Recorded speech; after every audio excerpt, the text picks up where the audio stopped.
Vieille femme folle. C'est ainsi que j'entendais ma fille m'appeler quand elle pensait que je dormais. 30 millions d'euros économisés et elle m'a abandonné comme un vieux meuble qui ne correspond plus à la déco. Croiriez-vous que votre propre fille pourrait vous laisser dans une maison de retraite le jour de votre 65e anniversaire? Car j'ai vécu pour raconter cette histoire et planifier ma vengeance. Surprise, maman. La voix de Clarissa résonnait faussement alors qu'elle se garait devant un élégant immeuble de la banlieue parisienne. Les jardins de Montmartre, disait l'enseigne discrète. Une maison de retraite déguisée en complexe hôtelier de luxe. J'ai senti mon cœur se serrer. Ce n'était pas un restaurant. Ce n'était pas un voyage. C'était un asile. Qu'est-ce que c'est, Clarissa? Ai-je demandé, ma voix tremblant légèrement alors que je serrais mon sac contre ma poitrine. À l'intérieur, le testament que j'avais modifié la semaine précédente semblait peser une tonne. C'est ton cadeau, maman. La meilleure maison de retraite de France. Ses yeux évitaient les miens alors qu'elle parlait avec un enthousiasme artificiel. Laurent et moi avons beaucoup réfléchi, et avec vos récentes confusions, nous avons pensé que ce serait plus sûr. Laurent, son mari banquier à l'air aristocratique qui cachait à peine le mépris qu'il éprouvait pour moi, la belle-mère issue de modestes débuts et qui n'a jamais trouvé sa place dans son univers de champagne et de vernissage. Le même homme qui convoitait ma maison depuis des années à Saint-Germain-des-Prés, l'un des quartiers les plus chers de Paris. Des confusions? Répétai-je, sentant le sang bouillir dans mes veines. Appeler votre mari par un mauvais nom une fois est une confusion? Oublier d'éteindre la cuisinière est-il une confusion? Ce n'était pas qu'une fois, maman. Clarissa soupira en sortant ses sacs du coffre. La semaine dernière, tu as quitté la maison à 3 heures du matin en chemise de nuit, en disant que tu devais rencontrer papa au café. Papa est mort depuis 12 ans. Un souvenir flou a émergé. C'était un vrai rêve. Jacques m'attendait dans notre café préféré, avec son sourire en coin et ses yeux bienveillants. Mais il ne voulait pas le lui admettre. Pas maintenant. C'était un cauchemar, Clarissa. Je me suis réveillée désorientée. Je m'arrêtai, retenant mes larmes. Tu penses vraiment que je ne peux plus prendre soin de moi? Madame Beaumont?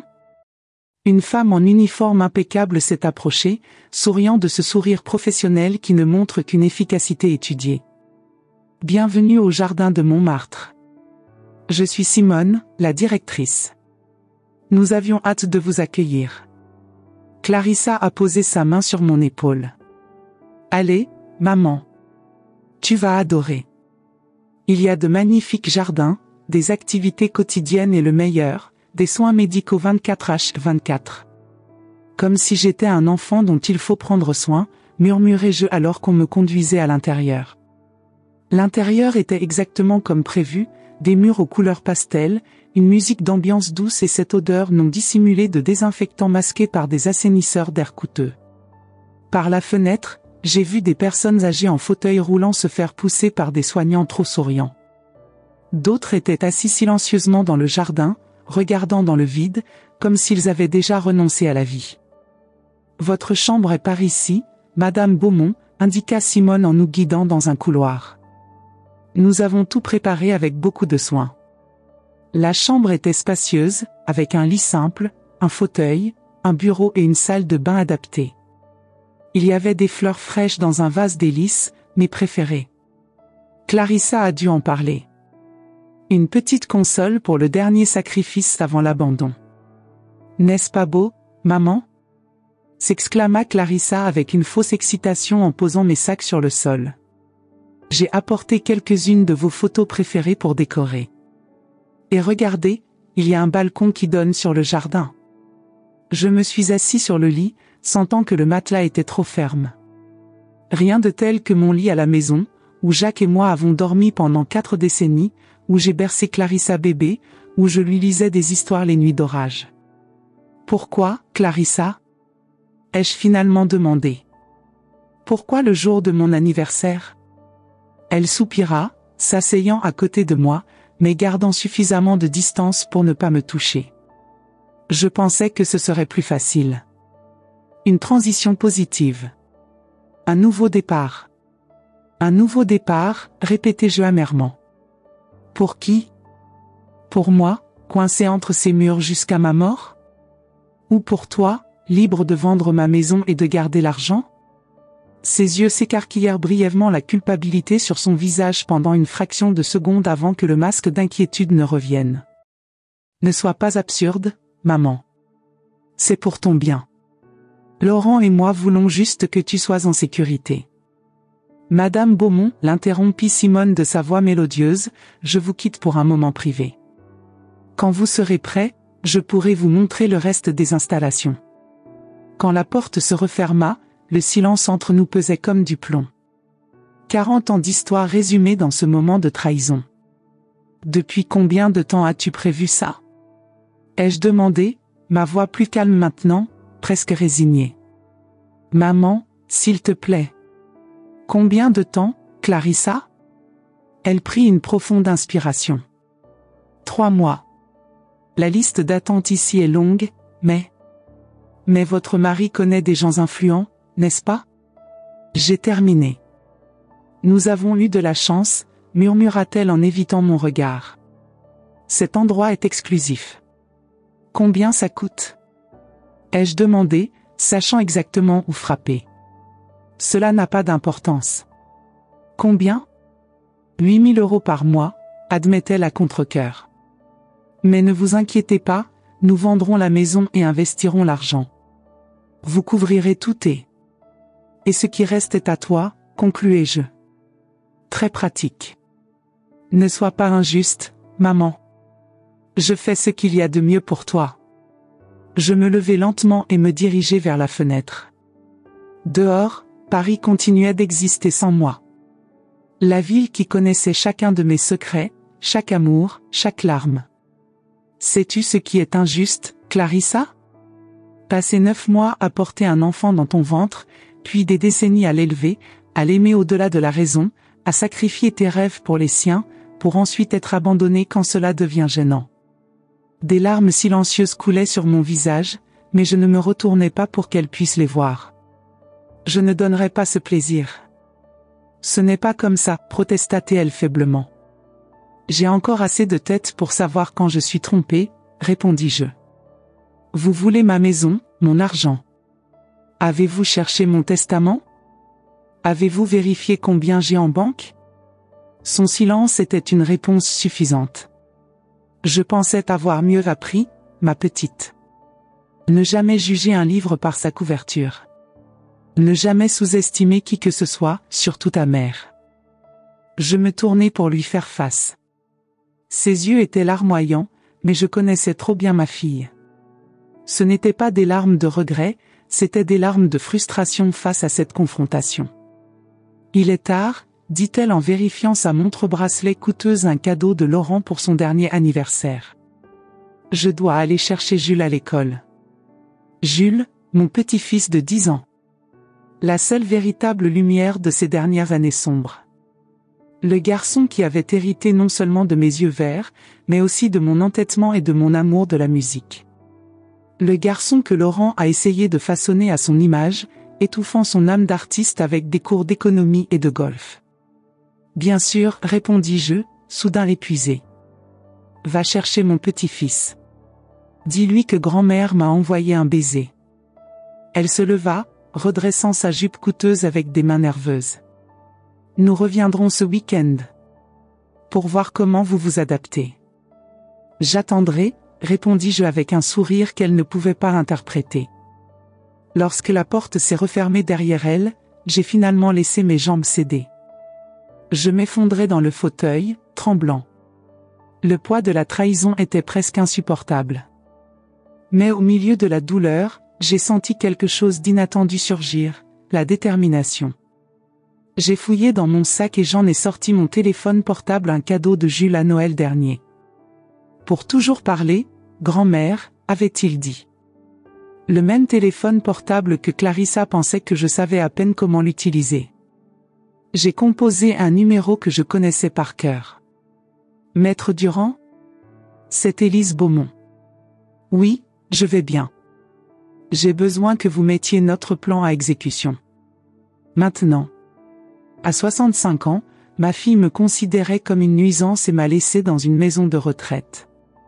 Mais elle a commis une erreur qui allait changer nos vies à jamais. Elle a sous-estimé mon intelligence et mes 30 millions de biens. Suivez cette histoire et découvrez comment j'ai transformé l'abandon en une puissante leçon de vie. Inscrivez-vous maintenant. Les journées au jardin de Montmartre s'éternisaient comme une symphonie monotone. Réveillez-vous, prenez le petit déjeuner, la physiothérapie, le déjeuner, les activités de groupe, le dîner, dormez. Répétez. Une routine créée pour nous occuper en attendant de mourir. Pendant les premières semaines, j'ai simulé la dépression, ce n'était pas difficile. Je restais assis dans le jardin pendant des heures, à regarder les oiseaux. J'ai peu mangé. Ils parlaient encore moins. Les employés échangèrent des regards inquiets. Période d'adaptation, ont-ils déclaré. C'est normal. Clarissa et Laurent sont venus 2 fois. Des visites courtes, pleines de sourires artificiels et de cadeaux coûteux qui ne pouvaient remplacer la liberté volée. Jules est venu 1 fois, contre l'ordre de son père. Il s'est assis avec moi dans le jardin et a joué une chanson sur la guitare qu'il avait cachée dans son sac à dos. « Grand-mère, tu as l'air triste, dit-il, ses yeux verts qui ressemblent tellement aux miens remplis d'une véritable inquiétude. « C'est juste de la fatigue, mon petit, répondis-je en lui serrant la main. Mais dis-moi, comment se passent tes cours de musique ? Son visage s'éclaira. Papa ne le sait pas, mais je prends des cours avec Monsieur Lefebvre après l'école. Il dit que j'ai du talent. Oui, confirmai-je. Tout comme ton grand-père. Maman dit que tu vas vendre la maison, murmura-t-il, sa joie remplacée par la tristesse. Ma chambre là-bas, mes affaires. Ne t'inquiète pas pour ça maintenant, répondis-je avec un sourire mystérieux. La vie nous réserve bien des surprises. Cette visite a alimenté ma détermination pendant des semaines. Pendant ce temps, petit à petit, j'ai commencé à changer mon comportement. Tout d'abord, j'ai commencé à participer à des activités. Par la suite, je me suis fait des amis stratégiques, Madame Rousseau, ancienne juge à la retraite, Monsieur Leclerc, ancien professeur d'histoire à l'université, et Gisèle, l'infirmière chef d'origine martiniquaise qui a exercé 3 métiers pour subvenir aux besoins de ses enfants à l'université. Au fil du temps, j'ai gagné la confiance de l'équipe. Madame Beaumont s'adapte à merveille, entendis-je dire Simone au téléphone à Clarissa. Votre mère est un exemple pour les autres résidents. Il ne savait pas que la nuit, quand tout le monde dormait, je travaillais sans relâche sur mon plan. Le téléphone portable caché est devenu mon lien avec le monde extérieur. Avec l'aide de Jules, mon complice innocent, j'ai appris à utiliser les applications bancaires, les emails cryptés et même les réseaux sociaux. 3 mois se sont écoulés ainsi. Et puis, un mercredi pluvieux, Maître Durand m'a appelé. Tout est prêt, Madame Beaumont, sa voix semblait rassurante. Les documents ont été enregistrés. Les fonds ont été transférés. Nous pouvons procéder à votre convenance. Demain, ai-je décidé. Mon 66e anniversaire. Quelle date plus appropriée pour une renaissance ? Cette nuit-là, j'ai bien dormi pour la première fois depuis mon abandon. J'ai rêvé de Jacques, mon défunt mari, me souriant depuis un bateau sur la Seine. Je suis fier de toi, mon amour, dit-il dans le rêve. Ne les laissez jamais éteindre votre feu. Le lendemain matin, je me suis réveillé avant l'aube. Je portais ma plus belle tenue, un costume bleu marine que j'avais caché au fond de ma valise. J'ai soigneusement peigné mes cheveux argentés et appliqué un rouge à lèvres léger. Elle n'était plus la femme âgée déprimée que tout le monde avait connue ces derniers mois. À 9 heures précises, comme convenu, Maître Durand arrive, accompagné de 2 huissiers et d'un notaire. Simone, la directrice, les accueillit confusément dans le hall. Madame Beaumont, elle a appelé à la porte de ma chambre. Il y a des gens ici qui se disent à votre service. Faites-les entrer, s'il vous plaît, répondis-je calmement. Quand tout le monde fut installé dans ma petite chambre, Maître Durand, un homme élégant de 70 ans qui avait été un ami de Jacques, sortit un dossier de sa serviette. Madame Simone, commença-t-il, nous sommes ici pour vous informer formellement que Madame Élise Beaumont quitte aujourd'hui cet établissement. Voici les documents certifiant sa capacité mentale, signés par 3 médecins indépendants, dont un neurologue et un gériatre psychiatre. Simone pâlit. Mais, sa fille l'a signé. Sa fille n'a aucun droit légal de l'incarcérer contre son gré, interrompit Maître Durand. Comme le prouvent les documents, Madame Beaumont maîtrise parfaitement ses facultés mentales et physiques. Impossible, balbutia Simone. Nous avons un contrat. Un contrat frauduleux, intervint l'un des huissiers. Signé sans le consentement du principal intéressé. Cela pourrait entraîner de graves conséquences juridiques pour cette institution. Le visage de Simone est passé du blanc au rouge en quelques secondes. J'appellerai Madame Clarissa immédiatement. S'il te plaît, fais-le, je souris. Demandez-lui et son mari de venir le plus tôt possible. Dites-leur que c'est urgent. Pendant que nous attendions, j'ai emballé mes quelques affaires. Les photos de famille, les livres, les vêtements modestes que Clarissa avait jugés appropriés pour une vieille femme dans une maison de retraite. J'ai pensé à toutes les nuits où je me suis permis de pleurer en silence, aux humiliations quotidiennes de devoir demander la permission pour les choses les plus simples, au sentiment d'inutilité qu'on essayait de m'imposer. 1 heure plus tard, j'ai entendu la voix élevée de Clarissa dans le couloir. J'ai pris une profonde inspiration, me préparant à la confrontation que j'avais mentalement répétée pendant des mois. La porte s'ouvrit violemment et elle était là ma fille unique, celle que j'avais autrefois bercée dans mes bras. Ses yeux pétillaient de colère et Laurent la suivit avec une expression bouleversée. « Qu'est-ce que ça veut dire, maman ?» a-t-elle demandé, sans même un salut. « Est-ce que Simone a dit quelque chose à propos de ton intention de partir ?»« Bonjour à toi aussi, ma fille, répondis-je avec un calme étudié. « Oui, je pars. Aujourd'hui, c'est mon anniversaire, tu te souviens ? 66 ans. J'ai décidé de m'offrir un cadeau, ma liberté. » Laurent s'avança, son visage aristocratique déformé en une expression condescendante. « Élise, sois raisonnable. Tu as eu des épisodes. Tu n'es pas en mesure de vivre seule. » « Intéressant que tu mentionnes ça, Laurent, commentai-je en désignant les documents sur le lit. Parce que 3 experts médicaux ne sont pas d'accord. Je ne souffre pas de démence. Je n'ai pas la maladie d'Alzheimer. J'ai juste eu quelques moments de confusion tout à fait normaux pour quelqu'un de mon âge, surtout après avoir perdu un compagnon de 4 décennies. C'est absurde, renifla Clarissa. Vous déambuliez dans les rues tôt le matin. Une nuit, corrigeai-je. Après un rêve vivant. Quelque chose qui pourrait arriver à n'importe qui. Maître Durand s'éclaircit doucement la gorge. Madame et Monsieur Gauthier, je dois vous informer que, légalement, votre mère n'aurait jamais dû être admise ici sans une évaluation médicale appropriée et votre consentement exprès. Ce que vous avez fait pourrait être interprété, en termes juridiques, comme un enlèvement. Enlèvement ? Laurent a explosé, son visage devenant rouge. Nous avons payé une fortune pour cet endroit. Nous nous en occupons. Sans mon consentement, ai-je souligné. Sans ma participation à la décision. Et la maison ? Demanda Clarissa, arrivant enfin au point qui l'inquiétait vraiment. Nous avons déjà lancé le processus de vente. Les acheteurs ont signé un engagement. Dommage pour eux, répondis-je, ressentant une satisfaction que je n'avais pas ressentie depuis longtemps. Parce que la maison n'est pas à vendre. Comme ça. Elle fronça les sourcils. Bien sûr que oui.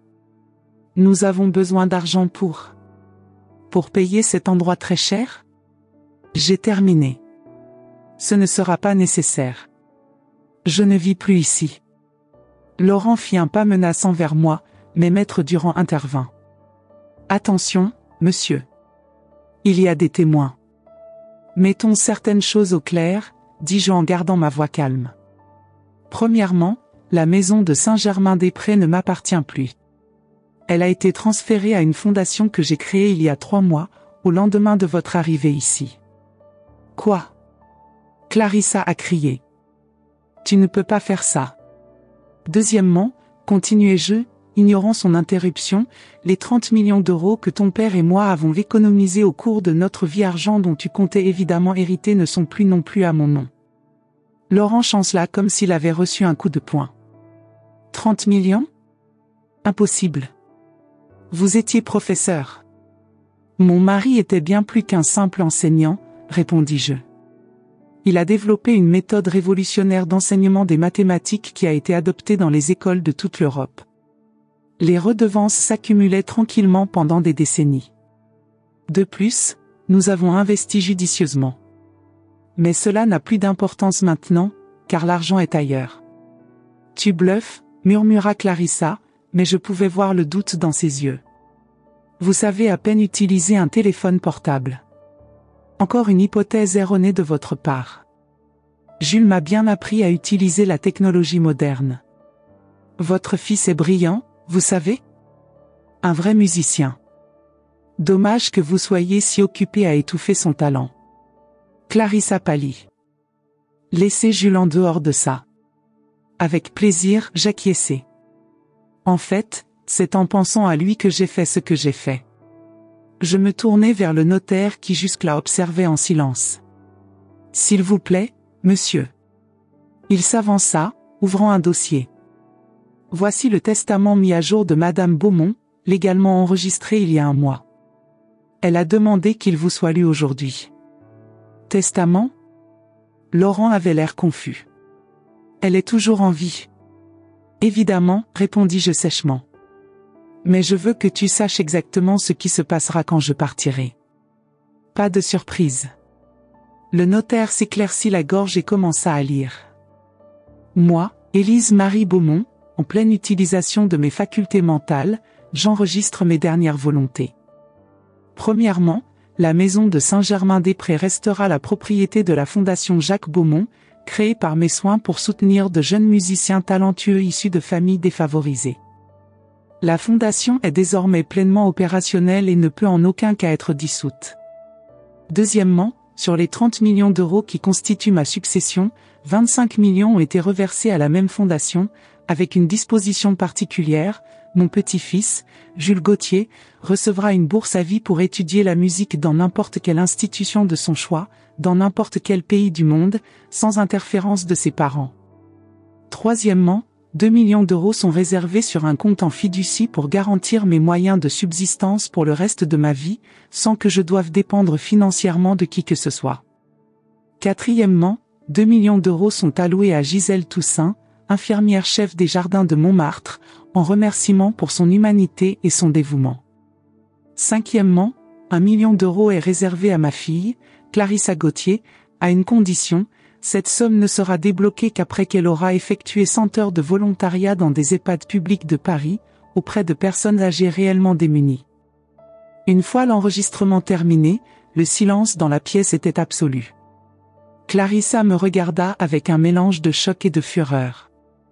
Laurent avait l'air d'avoir été frappé par la foudre. C'est, bégaya-t-il. Cool? Oui, absolument, confirme Maître Durand. Madame Beaumont avait pleinement le droit de disposer de ses biens comme elle l'entendait. Tu ne nous as laissé qu'1 million? Clarissa parvint finalement à dire, sa voix tremblante. Et tu as toujours des conditions? Alors que tu donnes 2 millions à une infirmière que tu as rencontrée il y a 3 mois? Une infirmière qui m'a traité avec plus de dignité que ma propre fille, répondis-je. Et ne vous inquiétez pas. 1 million d'euros, c'est quand même beaucoup d'argent. Je suppose qu'ils vont devoir reporter l'achat de ce yacht que Laurent désire tant. Ça ne va pas rester comme ça, a menacé Laurent. Contestons. S'il vous plaît, installez-vous confortablement, je souris. Les avocats de la fondation adoreraient discuter de la façon dont vous m'avez illégalement engagé pour tenter de saisir mes biens. Je suis sûr que la presse serait également fascinée par cette histoire. Je me levai lentement en attrapant mon sac. Maintenant, si vous voulez bien m'excuser, j'ai un anniversaire à fêter. Maître Durand, pourriez-vous m'accompagner? Oh, et Clarissa, ne vous inquiétez pas pour mes affaires. J'en achèterai de nouvelles. Considérez-les comme votre part de l'héritage. Je suis passé devant ma fille étonnée, m'arrêtant brièvement devant elle. L'espace d'un instant, j'ai vu en elle la petite fille qui jouait autrefois sur mes genoux. J'ai ressenti une pointe de tristesse, mais je l'ai repoussée. Elle avait fait son choix. Sache, ma fille, que malgré tout, je t'aime toujours, dit-il doucement. Quand tu seras prêt à te réconcilier sans Laurent, sans intérêt pour mon argent, juste toi et moi j'attendrai. Dans le couloir, plusieurs résidents et membres du personnel s'étaient rassemblés, attirés par le tumulte. Gisèle se tenait entre eux, les yeux écarquillés. Je me suis approché d'elle. « As-tu eu la nouvelle ?» J'ai demandé. Elle hocha la tête, les larmes coulant sur son visage. « Madame, je ne peux pas l'accepter. C'est trop d'argent. » « Vous pouvez l'accepter et vous l'accepterez, ai-je insisté. Utilisez-le pour les études universitaires de vos enfants. Pour acheter la maison dont vous avez toujours rêvé. Pour ne plus jamais avoir à travailler dans 3 endroits à la fois. Je l'ai brièvement serré dans mes bras et j'ai continué mon chemin. En traversant le jardin, je saluai Madame Rousseau et Monsieur Leclerc, qui regardaient tout avec des sourires complices. Ils avaient été mes confidents, mes soutiens silencieux pendant ces mois. Au portail, une voiture élégante m'attendait. Le chauffeur m'a ouvert la portière, avant de monter, j'ai jeté un dernier coup d'œil au jardin de Montmartre. « Où aller, madame ?» demanda le chauffeur. « À la maison » répondis-je avec un sourire. « Non, attends. D'abord, allons au café de Flore à Saint-Germain. Je veux fêter mon anniversaire avec un bon café et un croissant. » Tandis que la voiture roulait dans les rues de Paris, j'observais la ville avec un regard nouveau. Les arbres étaient plus verts, le ciel plus bleu, l'air plus doux. Le sentiment de liberté était enivrant. Mon téléphone a sonné, c'était Jules. « Grand-mère ?»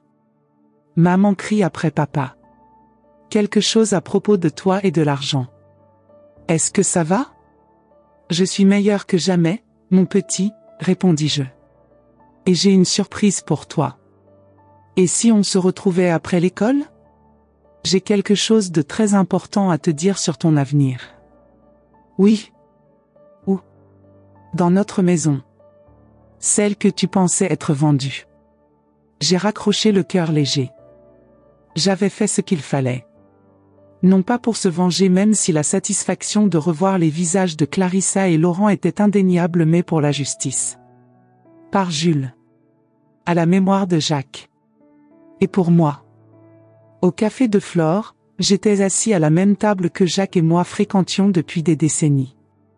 Le serveur, un gentleman aux cheveux gris qui y travaillait depuis toujours, m'a immédiatement reconnu. « Madame Beaumont. Depuis combien de temps ? Nous pensions que vous aviez déménagé à la campagne. » « Non, Maurice, je souris. Juste une brève absence. Mais maintenant je suis de retour. » « Comme d'habitude, alors ? Du café noir et un croissant au beurre ? Et un macaron à la pistache, ajoutai-je. Je fais la fête. » En sirotant mon café, je regardais le ballet quotidien de Paris.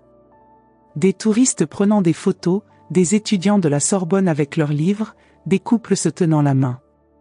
La vie qui m'a presque été retirée définitivement. J'ai attrapé mon téléphone et ouvert l'application bancaire que Jules m'avait appris à utiliser. Il y avait les chiffres qui prouvaient ma liberté, 2 millions d'euros sur un compte que moi seul contrôlais. De quoi vivre confortablement le reste de mes jours, sans dépendre de personne.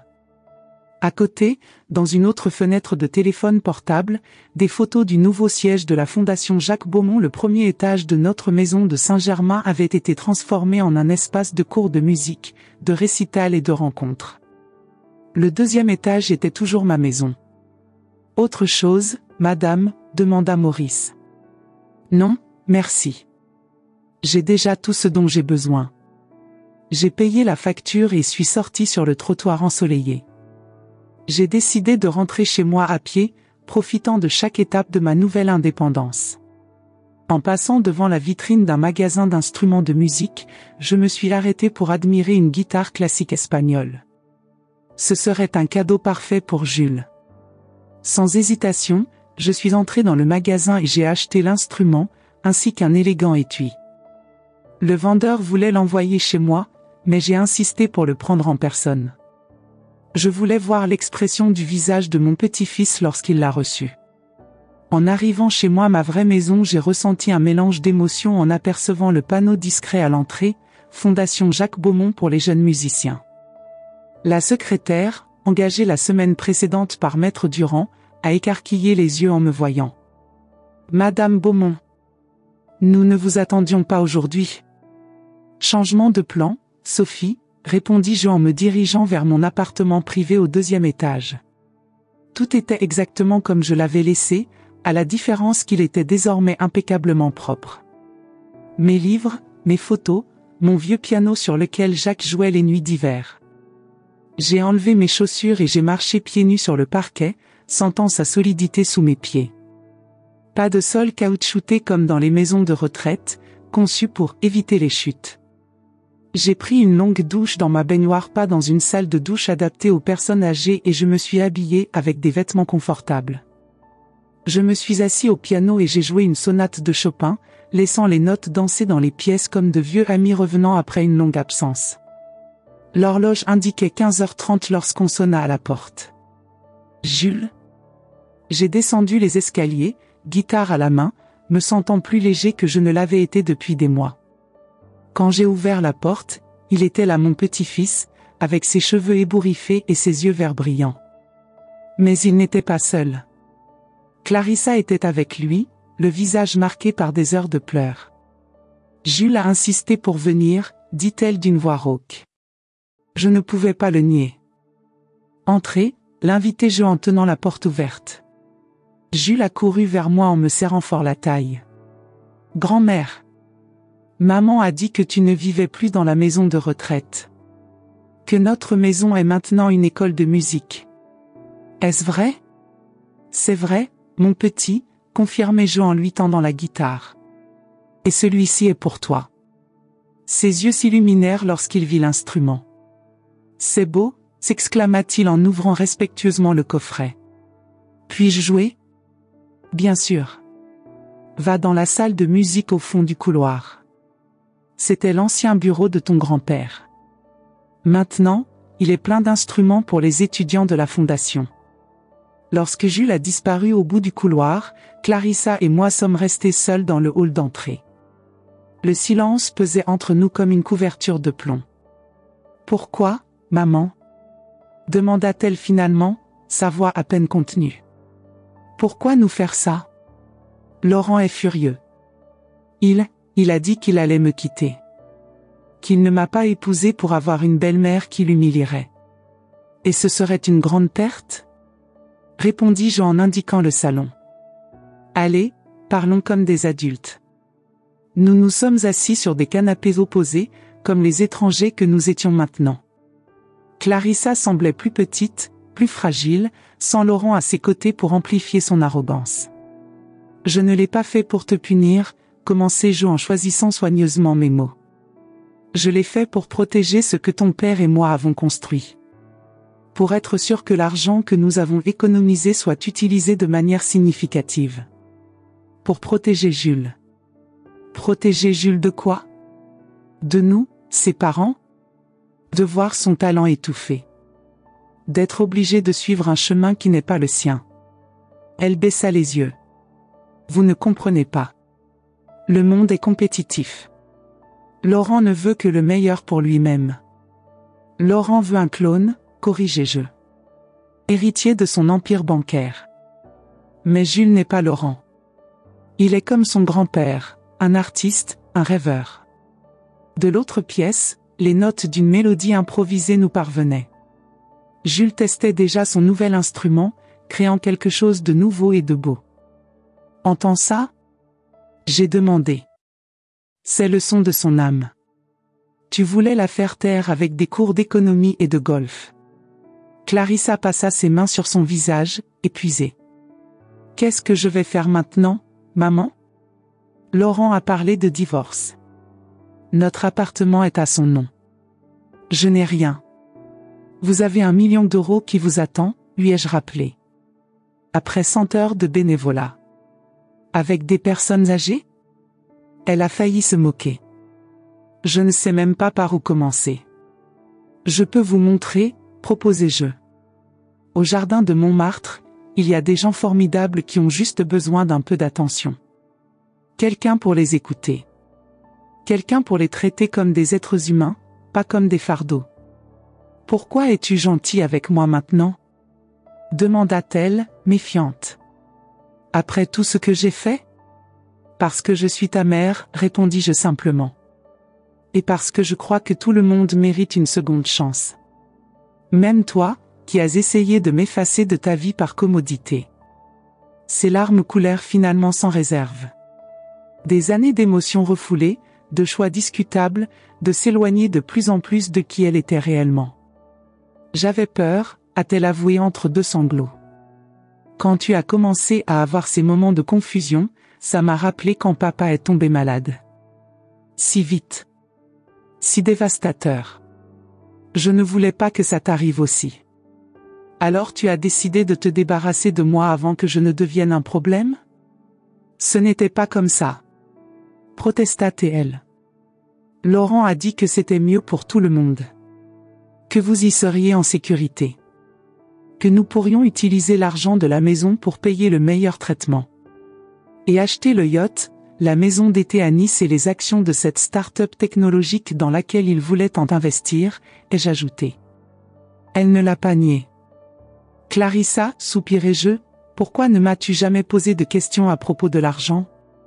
Pourquoi as-tu supposé que j'étais juste un enseignant à la retraite vivant d'une petite pension? Vous n'en avez jamais parlé, les gars. Papa a toujours été secret à propos des finances, et vous êtes restés ainsi après son départ. Parce que je n'ai jamais pensé que l'argent était important entre nous. Je pensais que l'amour suffisait. La musique dans l'autre pièce s'était arrêtée. Jules apparut sur le seuil, la guitare toujours à la main, ses yeux perçants évaluant la scène. « Est-ce que vous vous battez encore ?» demanda-t-il d'une voix faible. « Non, mon petit, lui ai-je assuré. Nous sommes juste en train de réapprendre à parler. Puis-je vivre ici avec toi, grand-mère ? Demanda-t-il soudain.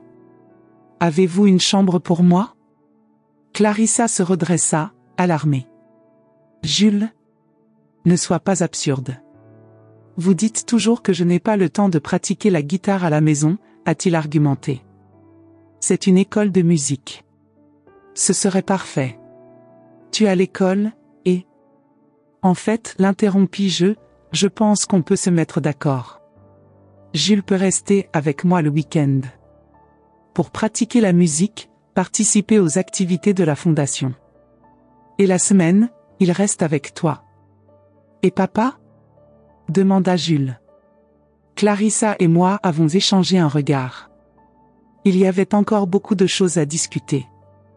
Nous allons régler ce problème, a-t-elle promis à son fils. 6 mois se sont écoulés depuis ce jour. La Fondation Jacques Beaumont pour jeunes musiciens accueille désormais 20 étudiants talentueux, offrant des cours gratuits et des bourses. Jules est devenu l'un des assistants pédagogiques le week-end, enseignant aux plus jeunes leurs premiers accords. Clarissa a accompli ses 100 heures de bénévolat non seulement au jardin de Montmartre, mais dans 3 autres asiles publics à Paris. D'abord réticente, elle se découvre peu à peu une vocation inattendue.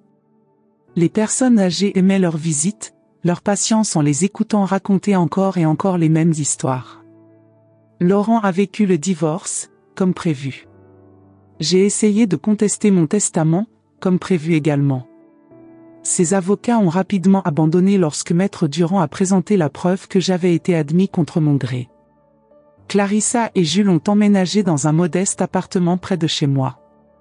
Avec le 1 million d'euros qu'elle a finalement reçu, elle a ouvert une petite entreprise de services aux personnes âgées, transport aux rendez-vous médicaux, accompagnement pour les sorties, assistance technologique. Deuxième chance, tel était le nom de l'entreprise, une ironie qui n'est pas passée inaperçue. Un après-midi d'automne, assis sur le banc du jardin, je regardais Jules répéter avec d'autres jeunes musiciens pour le premier récital officiel de la fondation. Clarissa m'a rejoint, apportant du thé chaud sur un plateau. Il a le talent de papa, commenta-t-il en s'asseyant à côté de moi. Et la détermination de ma mère, ai-je ajouté. Nous sommes restés assis en silence pendant un moment, profitant de la musique qui passait par les fenêtres ouvertes. J'ai reçu un message de Laurent aujourd'hui, dit-elle enfin. Il va se remarier. Avec un mannequin de 25 ans. Surprenant, plaisantai-je, la faisant rire. Je suis heureuse pour lui, a-t-elle admis. Nous n'avons jamais été vraiment compatibles. Nous étions ensemble pour la commodité. Le statut. Ce que les gens attendaient de nous. Et maintenant? Maintenant, j'apprends à être simplement Clarissa. Pas la femme de Laurent. Pas la fille qui t'a laissé tomber. Juste moi. Je lui serrai la main, ressentant dans ce simple contact la reconnexion que je pensais avoir perdue pour toujours. Tu sais ce que j'ai appris, maman, continua-t-elle. Je travaille avec des personnes âgées. Ils m'ont appris que la fin de la vie peut être aussi significative que le début. Qu'il n'est jamais trop tard pour changer. Pour corriger les erreurs. De sages leçons, ai-je accepté. Pour cela, je vous remercie, dit-elle doucement. Pour avoir été cruelle et gentille. Pour ne pas m'abandonner. Pour avoir cru que je pouvais être quelqu'un de meilleur. J'ai regardé ma fille, la fille qui s'était égarée et la femme qui se retrouvait, et j'ai ressenti une paix que je n'avais pas connue depuis longtemps. Il n'est jamais trop tard pour recommencer, ma fille, dis-je. Il n'est jamais trop tard pour trouver sa propre valeur.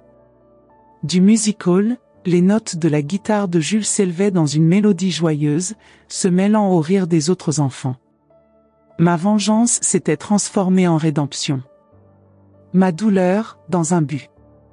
La vieille folle, dont Clarissa et Laurent essayaient de se débarrasser, était renée, plus forte et plus sage.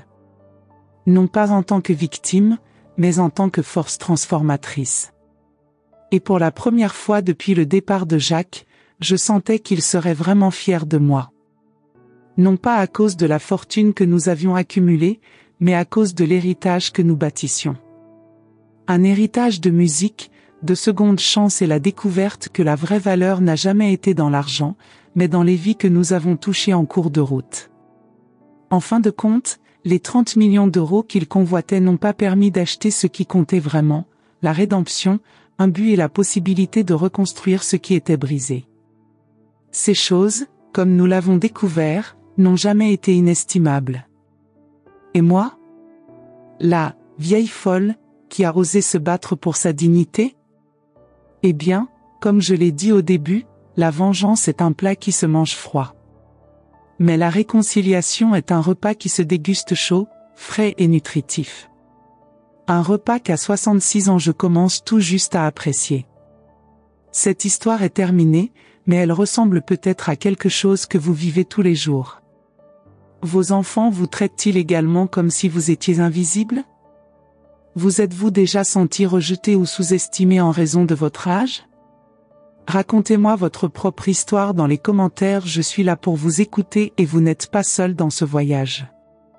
Si ce récit vous a touché, abonnez-vous à la chaîne. Chaque nouvel abonnement est un geste de soutien qui me permet de continuer à vous raconter des histoires qui montrent notre force, notre sagesse et notre valeur inestimable. Cliquez sur le bouton d'abonnement maintenant, ensemble, nous pouvons montrer que nos rides portent bien plus que de simples années, elles portent du pouvoir.